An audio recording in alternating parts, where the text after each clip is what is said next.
this will sound like until I start talking. Forgive the raspiness. I'm still kind of getting over some voice difficulties that have existed for the past year.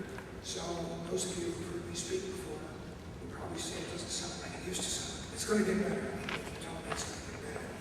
I am really pleased to be joining the very distinguished speakers who presented so far. Actually, each of you for coming forward in this event. But at the same time, I want to point out Jennifer Thompson, whose book I read, of course, and whose story I think is particularly compelling when you think of the risks of eyewitness identification. 38 years ago, when I became a lawyer, I came to work as a prosecutor here in Franklin County, and my immediate manager was a man who later became the county prosecutor, Mike Miller.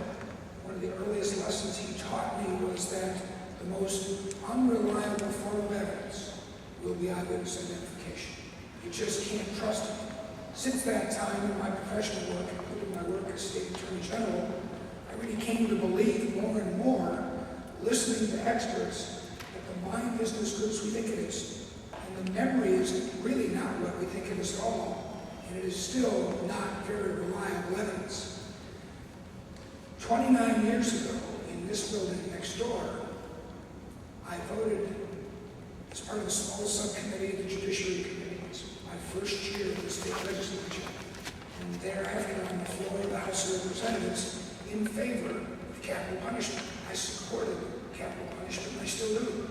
So I voted in favor of the bill that is the law of the land for the state of Ohio at the current time. I gave a lot of thought to all of that.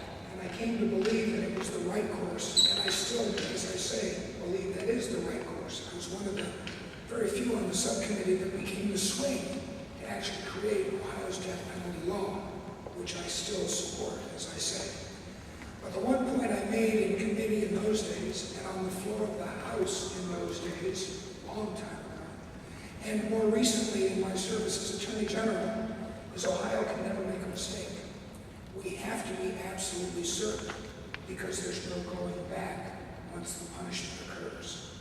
And so I come here today because with Kevin Keith, it is clear from the record, it is clear from the evidence that there's no absolute certainty here, and there needs to be greater certainty before we go forward.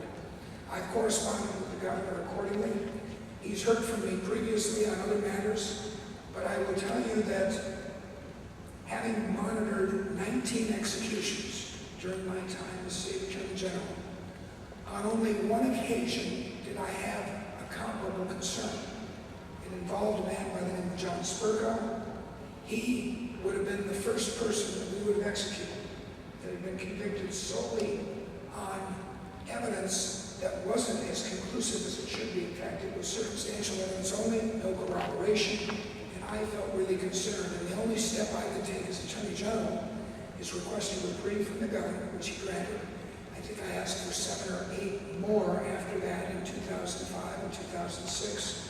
We continued to test for DNA and bodily excretions, everything that was in any evidence box anywhere relating to that crime. We were wanting to make absolute certain if we had to do so.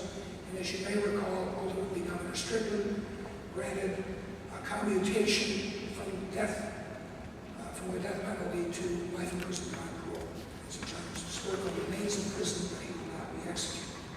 In Kevin Keith's case, even today, there are facts that have been raised, legitimate facts that are truly new evidence and fit within the definition of new evidence that need to be adjudicated before this could even potentially go forward. But I suggest to you, every bit of evidence I've looked at suggests that there might be an innocent man here. And therefore, among all the reasons that we've talked about, the state cannot go forward with an execution. And I've urged that there be clemency in this case for exactly that reason. Thanks very much. My name is Tim Young. I'm the State Public Defender for Ohio. This morning, Ohio executed the 7th person of this calendar year. That makes us second only to Texas for at least the last 2 years running in the rate of executions in the United States of America. We have reached a crossroads in life. We've reached a crossroads in this country. And specifically here, we have to make a decision about whether we're going to continue with this rapid pace of executions. Because we know we get it wrong. We get it wrong all the time. Our justice system ultimately is only as good as the error correction that it performs. Because we're people, and we will err. We are the weakest link in this process.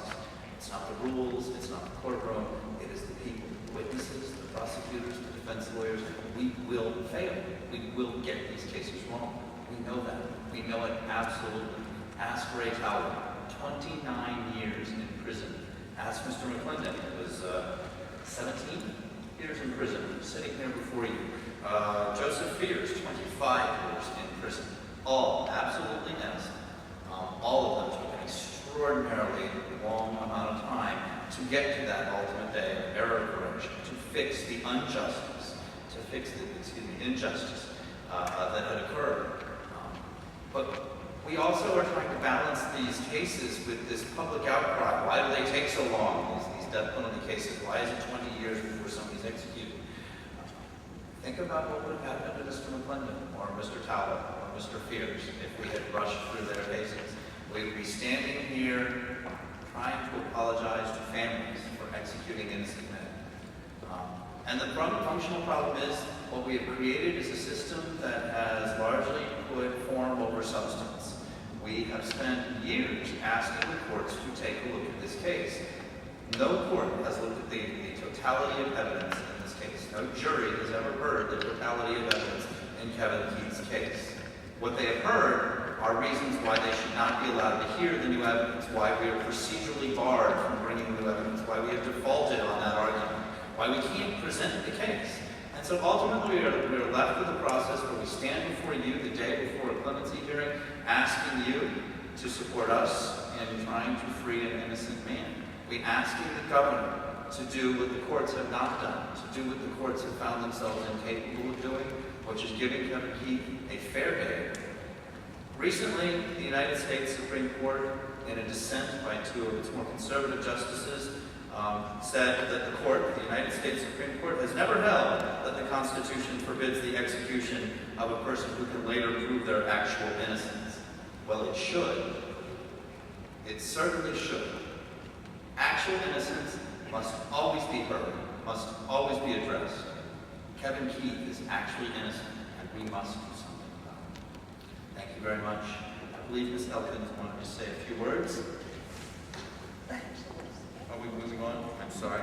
My mistake, I think. Yes, no.